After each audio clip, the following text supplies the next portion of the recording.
This is Top Accolade Global News Update. I am Abiodun Mohammed. An 18-year-old man was pulled from the rubble of a building in southern Turkey, the third rescue on Tuesday, and some 198 hours after a devastating earthquake, as aid workers shifted focus to those across Turkey and Syria left homeless in the bitter cold. Mohammed Kaffer, whose rescue was reported by broadcaster CNN Turk, could be seen moving his fingers as he was carried away after surviving the huge February 6th earthquake and major aftershock hours later. It was one of the deadliest tremors in Turkey's modern history, with the combined death toll in Turkey and neighboring Syria now exceeding 37,000. A little earlier, rescuers pulled two brothers alive from the ruins of an apartment block in Turkey's Kahramanmaraş province, who Anadolu News Agency named as 17-year-old Mohammed Enes Yenina and his brother 21-year-old Beki Yenina. They were taken to hospital, although their condition was unclear. Rescuers again worked through the night to rescue people clinging to life, but some teams have started scaling back operations as low temperatures reduced the already slim chances of survival. Some Polish rescuers, among many multinational teams that flew in, announced they would leave on Wednesday.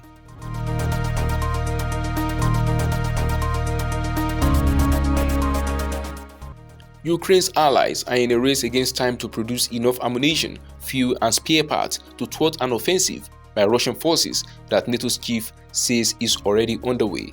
NATO Secretary General Jens Stoltenberg has again urged Ukraine's Western allies to ramp up their military support. Asked Monday when he expects Russia's so-called spring offensive to begin, Stoltenberg said the reality is that we have seen the start already. Stoltenberg said NATO sees no sign whatsoever that Russian President Vladimir Putin is preparing for peace, and arming Ukraine more quickly could save lives by bringing a quicker end to the conflict. NATO members and Ukraine's other allies are meeting at the alliance's headquarters on Tuesday to drum up more weapons and ammunition for the war-torn country. On Wednesday, they will discuss NATO's defenses on its eastern flank close to Russia. Moves to beef up military budgets are also on the agenda.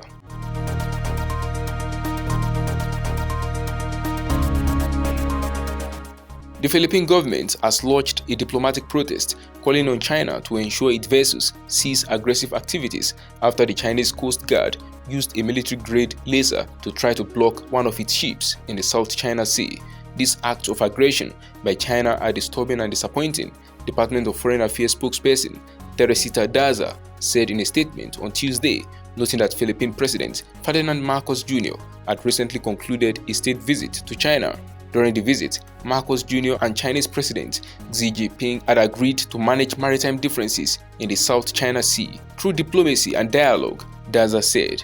The Chinese Coast Guard had also engaged in dangerous maneuvers that risked a collision, the ministry said, adding that such behavior constituted a threat to the sovereignty and security of the Philippines and infringed on the country's rights and jurisdictions over its exclusive economic zone, the official Philippine news agency reported in a tweet. The incident happened as the Philippine Coast Guard (PCG) was on a mission to resupply troops at 2nd Thomas Shoal, known as Ayungin Shoal, in the Philippines on February 6th. PCG said its boat was targeted with a military-grade laser that temporarily blinded the crew and accused the Chinese vessel of engaging in dangerous maneuvers.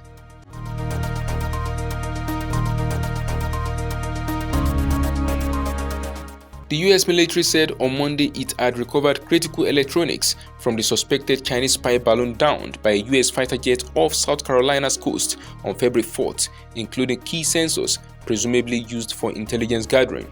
The Chinese balloon, which Beijing denies was a government spy vessel, spent a week flying over the United States and Canada before President Joe Biden ordered it shut down.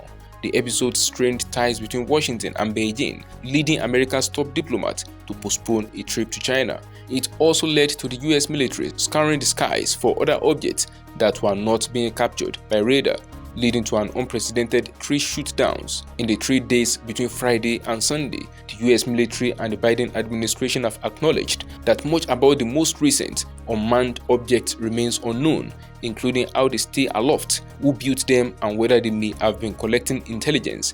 US Defense Secretary Lloyd Austin sought to calm Americans on Monday about the risks posed by the unidentified object.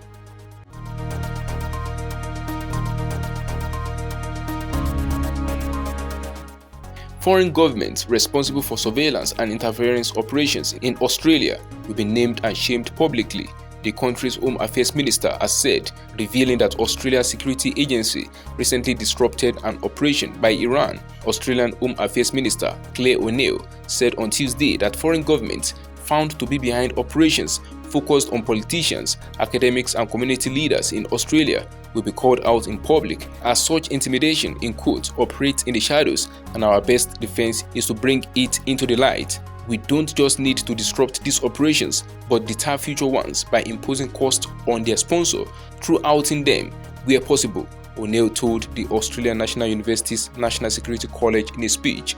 It is perfectly legal for anyone in Australia to criticize a foreign regime, as tens of thousands of people across the country have been doing in response to events in Iran, she said.